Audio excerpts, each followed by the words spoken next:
Traditionnellement, les théologiens ont dit que l'être intérieur des hommes est composé de trois choses: l'intellect, les émotions et la volonté. Et quand on prêche, c'est super important de parler à ces trois partie de qui on est. Je vais vous dire, j'ai vu tellement de prédications qui parlaient seulement à l'intellect. C'est ce que j'appelle des prédications sur le mode de l'académisme. Et on a l'impression qu'on est dans un cours d'université. C'est des personnes qui vont être d'une tradition d'église qui va beaucoup mettre l'accent sur l'intellect. Et c'est important qu'on ne néglige pas ça, mais si on se limite uniquement à ça, on est en train de faire de la prédication quelque chose que ça n'est pas, en le calquant sur quelque chose de ce monde et non pas sur ce que la Bible nous montre.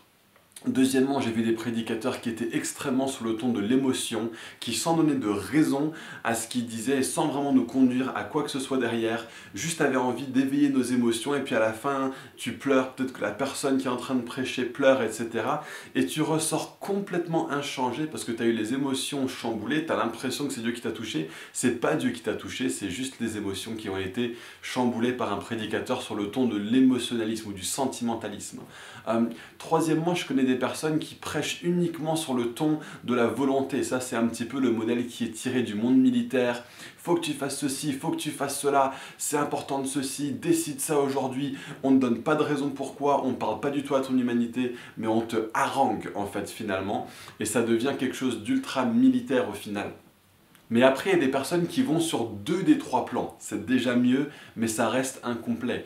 J'ai entendu des prédications qui me semblaient ultra satisfaisantes pour moi parce qu'ils parlaient à l'intellect et aux émotions. Les deux ensemble, ça semblait bien équilibré, ça me parlait. Je suis ressorti en me disant mais la personne a dit des choses vraies, et elle les a bien dit, c'était bien amené, c'était intelligent, etc. C'était raisonné, c'était réfléchi.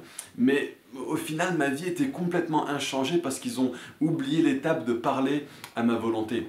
J'ai vu d'autres modèles de prédication qui sont vraiment sur le ton à la fois de l'intellect et de la volonté. Je te donne raison, raison, raison, raison, c'est bien raisonné, c'est bien ficelé, tu as toutes les raisons pourquoi tu devrais maintenant faire ce que je te demande de faire. Et donc je t'appelle à ça, je t'appelle à changer de vie, à changer de comportement, à cause de toutes les raisons que je t'ai données. Et ils ont oublié de parler à nos émotions. Ils ont oublié de prendre en considération le facteur humain, le fait que nous sommes des hommes et des femmes avec une volonté, mais avec des émotions aussi. Et donc ça donne un petit peu quelque chose qui est sur le ton du robotisme.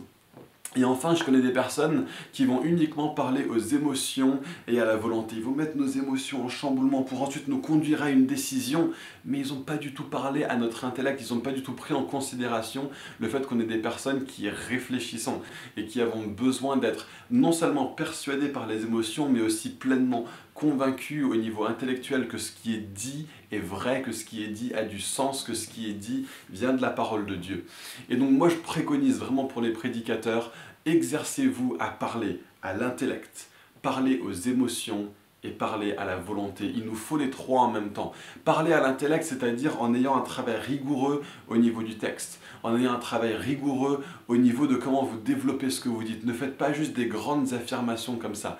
Parlez de vos sources, montrez de quelle autorité vous parlez, d'où est-ce que vous tirez les idées que vous donnez. Montrez comment vous avancez votre raisonnement. Pourquoi est-ce que ce que vous dites est vrai de façon non seulement biblique, mais aussi de façon raisonnable, de façon logique.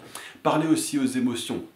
Utilisez du rire, utilisez de l'humanité, soyez vrai, soyez sincère, parlez d'une façon qui ne va pas être monotone ou monocorde, mais qui va parler depuis vos émotions, en faisant appel aux émotions des personnes devant vous. N'ayez pas peur des émotions. Bien sûr qu'on n'est pas dans le sentimentalisme, mais les sentiments sont quelque chose qui nous ont été donnés par Dieu pour nous conduire en fait et pour nous pousser à l'action. Et troisièmement, n'oubliez pas l'étape de parler à la volonté des gens. On ne veut pas simplement dire un bon discours où les gens repartent en disant « Ah, il a dit plein de trucs qui étaient super vrais ». C'est pas intéressant si on dit plein de trucs qui sont super vrais et que les gens émotionnellement sentent que oui, c'est bien, c'est bon, c'est équilibré, mais qu'au final, on n'a pas parlé à la volonté des gens pour dire à partir de maintenant, à cause de ça, et parce qu'on a aussi envie de ça à travers nos émotions, allons-y, fonçons, prenons des décisions, changeons, traçons une ligne dans le sable. On parle à l'intellect, aux émotions et à la volonté.